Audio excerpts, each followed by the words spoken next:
Hello, you wonderful people, and welcome to another episode of Not Too Comic Book. This being a show where we talk about TV shows that are adaptations of comic books. For today's episode, I'm going to talk about Secret Invasion Season 1, Episode 3. A lot of really interesting things went down in this episode, so let's break it down. So, getting a little peek into the past, we find out how long Fury and his wife have been together. It's been almost 30 years, which a big question ends up being, I saw someone wondering whether or not Fury knew about her being a Skrull. I was like, no, he knew the entire time. But it's like, big question is, did Talos know about her? Does he know about her? Or is she Fury's secret to everyone? Obviously, they have a very complicated relationship because now, the obvious answer should have been like, well, there's a lot of people Fury abandoned when the whole Endgame situation happened and it was a little overwhelming, like it's a little like too much to handle. And so for that to kind of send you spiraling to the point that you leave behind everyone, including your own wife, that for her, it's like, right, I knew what I was getting into when I married Nick Fury. I knew like you'd be gone. I just didn't know that you would be gone and stay gone, because it's like, right, I was a widow when you were gone, and then I ended up having, but then when you came back, I was happy, but the problem is you immediately left again, and this time it was voluntary, so I had to become who I was before you, you know? And I think that's such an interesting and complex thing of like, I had to take on so many different roles. I was a wife, a widow, and then I was, hey, my husband's back, but he's not the same, and he left me willingly and made that choice, regardless of what he was going through. It's like, we should have been through this together. You made this decision unilaterally, you know? Did you even really talk to me about it before you made that decision? And all I had to do was wait. I couldn't just sit around waiting. I had to become someone else. I had to become who I was before. And now Nick is like, have you been in contact with Gravik? To be fair, at least what it seems like, she's the one that introduced him to Gravik. So there's always been an interesting, obviously the surrogate son-father relationship is there to some extent. So we don't know if I would assume that would extend to her as well, especially if she's been in Fury's life that entire time. But like, does Gravik know? Is he one of the few people who knows about Vara and Fury? Is that how he got that information of like that he eventually going to Talos with? I'm like, is that how he got that information in the first place? Because Talos has his own inside person being Gaia, so that's how he got the information he did. But we never found out how Fury got his, did we? Was it because they made the whole point of like, right, she left her phone there and he just stood there. So we can only assume maybe he checked it, but it's like, it's that complicated thing of like, yeah, but the moment you do that, you kind of break trust, but then trust is being able to leave your phone out and be like, yo, you can check it. I don't care, you know, but it's like, the fact is you're not going to check it in front of me. You're going to wait till my back is turned. So that's on some like personal relationship stuff, because it's at a point where it's like, who do you trust? Can you even trust your wife? It's like, well, to be fair, you haven't been in your wife's life for years. All right, she probably didn't become maybe she already was a certain way in that 5 years you were gone, during the blip, and then also, but maybe she was willing to shift back, or maybe she did. She stayed exactly who she needed to be to some extent during that time you were gone, but then when you came back and left again, probably just made her go like, right, what was this all for if you can't stick around long enough this time around? Obviously, Gravik reveals his plan because it's been something that only certain people in the organization knew. So he now like informs like the council about what his plan is. It's like, right, I plan to make us super. I plan to like make us powerful, like the DNA that they've been kind of extracting all over the place. Once again, it's like, give us powers to kind of match anyone else that might step in the way. It's like, right, we're going to enact a plan and we're going to draw out whatever heroes are here and we're going to match them power for power. Not like in that capacity, but in the sense of they've got powers, so do we. You know, we're going to adapt and we're going to grow stronger. So he's got this plan of sending like Balto and the others out to be in a situation where they can use a naval situation to shoot down a UN plane. And Gaia goes with Gravik because it's like, right, Home Dude who died last episode that Gravik's killed, is like, he wouldn't have had that information And I guess arguably Gravik was just kind of like, I mean, to be fair, he did spill the beans to Sonya about what they're up to, which I guess Nick is still in the dark about. Sonya knows about what it's about, which she's not sharing that information with Nick. I mean, it's your typical spycraft of, I'm not going to share information unless I absolutely need to, if it benefits me to share that information. You know, it's like Nick also, she probably got word about Nick getting fired, so probably extra reason not to get him, like, give him all the details. I'll drip feed you stuff, some information that's useful, but not everything. Especially when she found out, like, cool, her favorite bird you left a little treat for me, and it's like, oh, now it's got a new name, and it's Nick Fury, and now it's got a nice little matching eye patch. Just kind of a little reminder for her of Nick. So I guess it almost parallels that whole thing of, like, kind of that what if line of, like, right, as long as someone keeps their one good eye on the situation, like that line from The Watcher in episode 3 of What If. It just kind of makes me think of that. Fury's always kind of had his good eye on the situation to some extent, but now, as we found out, he's had compensating for his lack of I guess 2020 vision all around. He's got a whole bunch of set eyes to kind of be that for him to compensate. But we'll get to that in a second. So that means, like, Gravik had to know, like, obviously Home Dude didn't rap, but he probably also couldn't take the chance. Like, right, you probably did tell Sonya some stuff. You didn't tell him about the hideout. Oh, that was definitely Gaia, because it's like, there's only certain people in our group who would have known, and so... Like, cause I don't know if he went to Balto about, like, oh, never came up about, like, oh yeah, she stepped out of the car for a bit. So I don't know if that really came up, but he probably had his suspicions the entire time. He probably knew, like, all right, there's no way, but it's like, right, we gotta make you feel comfortable enough. I mean, granted, hey, I was kind of taking a chance anyway, because it's like, right, he probably spilled some information. I know he was lying, so now I know you're lying. You're hiding something.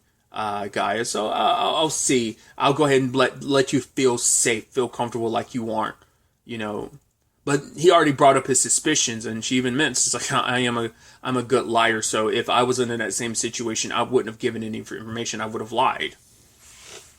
So Gravik brings her along because it's part of the arrangement between him and Talos, which they have that meeting.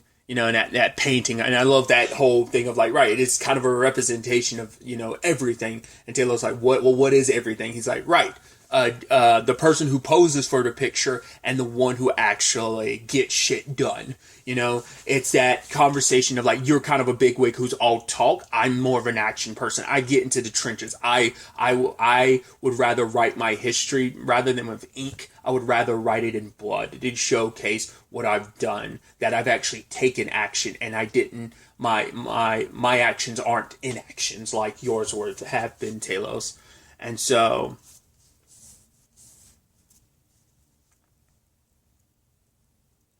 it's this back and forth they have of, like, this clashing of ideology of, right, I'm going to wipe out these humans, because he brought it up last episode. Humanity's already teetering on self-destruction. All I'm doing is expediting things. I'm going to kill them off, and I'm going to make this planet our own. So, two birds, one stone. In his mind, it's like, I'm doing this species a mercy. It's like, rather than drawing out this slow, painful death, I'm going to expedite it, make it faster, and I'm also going to give my people a home, even if I have to take it, because of all these broken promises. Because he holds Talos just as responsible as Fury, because it's like, you're the one that rallied all of us behind him in his cause, and what was it for? Nothing. He failed us. He abandoned us. You failed us and abandoned us in your own right. But for Talos, it's like, at the end of the day, you don't know these humans enough. I've spent enough time with them, because Gravik has been so much time hating them, and yeah, he studied his enemies, but he's never gotten to really see the strong side of humanity. He just sees the rot. All he sees is the bad. Like, his view of humanity is so warped, whereas Talos has a more positive spin. Like, yes, I recognize the terrible aspects of humanity. Fury obviously has pointed those elements out to him of, like, how nasty humanity could be, but at the end of the day, I know who they are too. That they are the type of species that when they are threatened, that is when they are their most dangerous. So it's like, you think you're going to topple these humans. Like, the fact that it matters, it's like, okay, you do what you're going to do.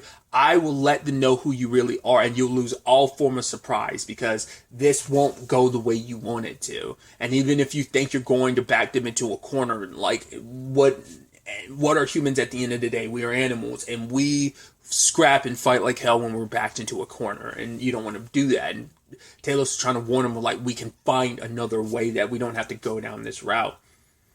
But then kind of referencing Gaia, which obviously really pissed Talos off, stabbed him in the hand and like went for his neck, was just like, okay, my daughter's name will never leave your mouth ever again, you know? Especially like after everyone, like, he flexed the whole point of like, right, everyone in that room was a scroll that works for him, made a point to turn into him. Kind of, I guess, is supposed to be like a literal representation of my reach and power is everywhere.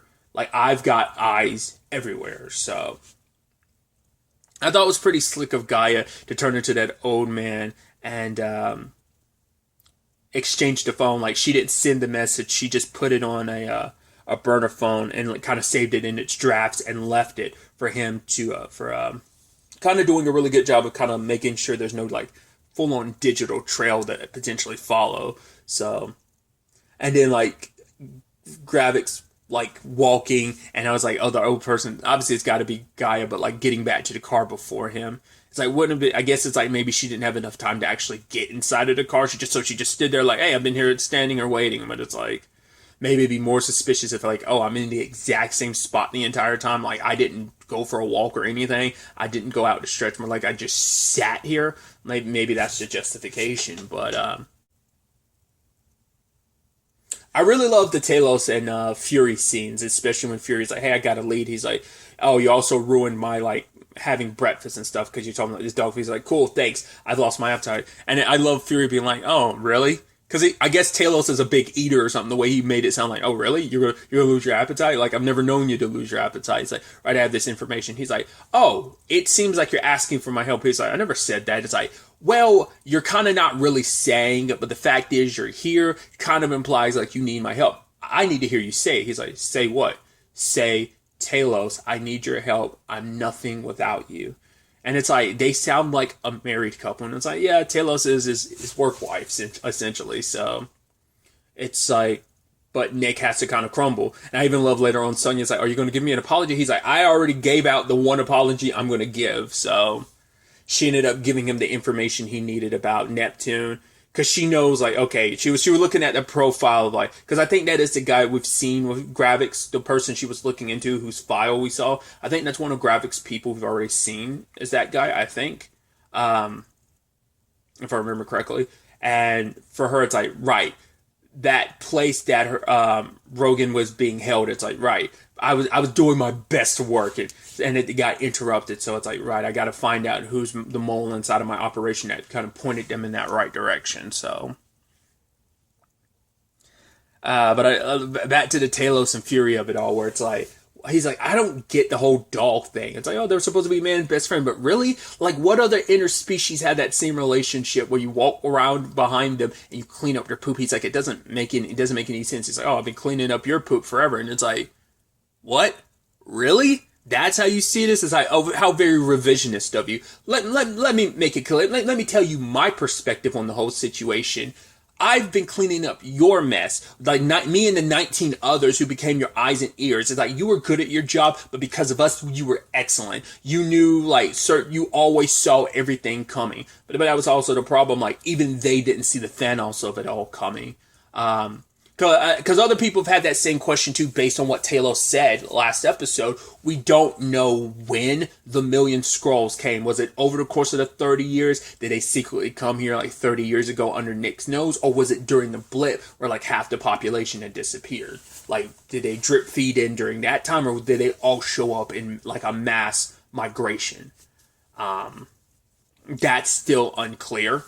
I don't know if they're going to give any full clarity on that, but for Talos, it's like, right, you've always been good, but like your life was a lot more charmed the moment I and me and the others enter it, like we're the reason why you've always been able to stay a step ahead. You're good, but you're not that good. And without us, it's like, right. So don't try and revise history when the person who's been by your side the entire time is literally sitting right next to you. It's like, wait, why we stop? It's because we're at Bob's place. Oh, we are? Yeah, but you're so like, oh, we did it, so we can go in there and we can get it done. He's like, I'm sorry, I love Talos was so in the zone. He was going in that he was just like, oh, I didn't realize we were already here.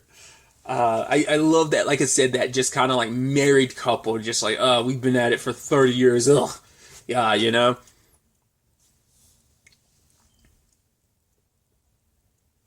But I also love the point of they're making that it's not only Fury that's lost an edge, it's also Talos to the point that he ended up getting taken off guard by Bob.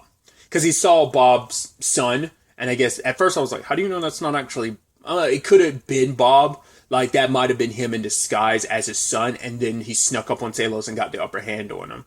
Because his son went back to playing games, but that might have actually legitimately been his son. Not unclear, but Fury came in with his son and was like, cool. We'll exchange. I'll give you back your son. You give me Talos back. And it's like, oh, thank you for saying... Talos like, oh, aren't you going to thank me? He's like, yeah, thanks. Sure thing, boss. You know, it's like, go get some rope to get them tied up and stuff. So they're trying to stop what could lead to an international incident, a further international incident, and turn into a whole full-blown World War III situation. But the guy who's, Bob isn't willing to falter because he's like, right, if you had stuck around, we would have followed you and Graphics. You could have worked together. But it's like, look at you. You're a shell of your former self, too. Like, the fact is, I was even able to catch you off guard.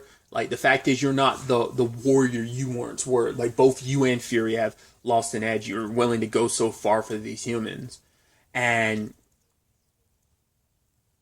Talos ends up being the one that puts him down. Now, I meant to bring this up earlier. There's a big thing I'm curious about. Gravik's whole thing of like him getting stabbed in the hand and then sliding his hand back and it healing. I'm like, I guess like as long as there's no like extreme eternal damage to a scroll, could they heal? Or has he already experimented on himself and gave himself regenerative abilities? I'm curious because every other scroll we've seen get shot down by like a single bullet. Bob got popped by like a bullet to like the chest. Like, I don't know if it's supposed to be like you hit the heart or something like that, then they will die. Like if it's like if there's enough like internal bleeding or whatever, like if it's a substantial wound that could, that's what I guess like maybe that's just supposed to be indicative. Like, we haven't seen anyone like else display any like healing abilities like that. Because even Bob didn't heal immediately from the gunshot wound from the leg. At least it didn't seem like it, like Gravis did. So I think it's probably supposed to be indicative of he's probably the first test subject. Whether he's going to be the more...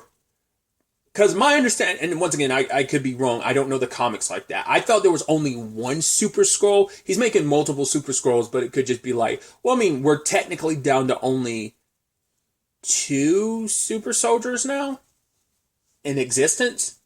Well, 3. Isaiah Bradley, John Walker, and Bucky are the only 3 in existence. So it might be a thing of maybe the others end up getting killed off and there is only one Skrull. Or it might be kind of almost a thing of I become the Super Skrull because I absorb all these other Super Skrulls and become like the ultimate Super Skrull. Who knows how that's going to play out in its continuity, but... Because, like I said, my understanding is it's one Super Skrull in the comics, but, like I said, that's been my understanding the entire time, but it could be like a complete misconception on my part. But either way, Talos puts down Bob and is like, all right, because once again, it's like he gets a little emotional when everyone brings like Gaia kind of constantly throwing that in his face. So he goes to Gaia and Gaia has to get the information from the guy. There's almost this look in her face when she got the information from the real Bob. She was looking at him. I think it's a thing of when you've got someone else's entire life inside of your head. It's one thing with who she has to pretend to be. I'm wondering who the real like person she's pretending to be, like who's the real Gaia in that regard. But it's like, yeah, like, especially, I guess, the complicated relationship she has with her dad, I guess, like, reading Bob's memory with his son, and that ended up being the, password, and so they, ended up avoiding, the disaster that it could have been, and Gaia was supposed to get out of there, but the problem is, Graphics was onto it. It's like, right, this whole situation proved to be the success that it was meant to be. It was always meant to draw her out. And he's asking her like to turn around. She's like, no. If you're going to shoot me, you're going to do it face to face. He's like, are you the leader? She's like, are you the leader of this revolution? Are you? And he shoots her. But he leaves her. So now you're like, wow. And she did shift back. So you're like, she is dead. It seems like that's the go-to of like, oh, so that seems pretty definitive. Or is he going to try and like take her body and like make her the first test subject? You know, maybe she's going to be the prototype for the Super Skrull. Maybe she's going to be this universe's Super Skrull, which will complicate things for Talos. But it's like, yeah, he already lost his wife, and now he lost his daughter too. Because we still haven't really gotten into that of like, right, your wife was killed by Gravix in them. So Nick does ask Talos, like, why didn't you choose Gravix's side? He's like, after 30 years, you'd still have to ask, you don't know why. And he's like, why didn't you? He's like, because I'm on your side. Like, you know, because I chose to be on your side ever since you helped us. You know, and I've stuck by you through hell or high water, throughout our issues. I've stayed loyal to you through and through, because even though he kind of agrees with Gravix of like, it would probably be so much easier to take control of this planet. Like, he doesn't agree with the approach. He understands it, because it's like, right, he's just like everyone else. He hasn't had a home for 30 years, but I think he's kind of made Earth his home, but not in the same capacity, which Gravix, once, like I said, they just had different viewpoints on humanity. So now the ending is interesting, where Fury's wife takes a key, she unlocks like a safety deposit box, and there's a gun in there. And I guess it's kind of like an emergency, but she calls someone, she's like, I want to talk to Gravix. But it sounded like it was Rhodey on the other line being like, you're going to have to talk to me. Which, obviously, everyone's kind of like, right, it's got to be Rhodey. Rhodey's got to be a Skrull, right? It's like, well, could be, not unless he's playing the role because Fury saw this coming. Not so it's like, has she been in contact with Gravix this entire time? He has been like a pseudo son, not only to Fury, but maybe to her as well. But also, could she be trying to gun for Gravix? Could she be trying to like take him down and stop him? Or what? Because like, once again, the gun and everything. So I don't know if Fury got in contact with, like, has she been in contact with Rhodey this entire time? Like, I mean, obviously, Rhodey, as you know, the U.S. government, at the very least, has known about the Skrulls and everything for a while. So it makes you wonder. I don't know. Well, once again, he's known since like it was like for 15 years. He's known about that. So I assume she has no part. I'm so curious what that's about. There's still so much we don't know about the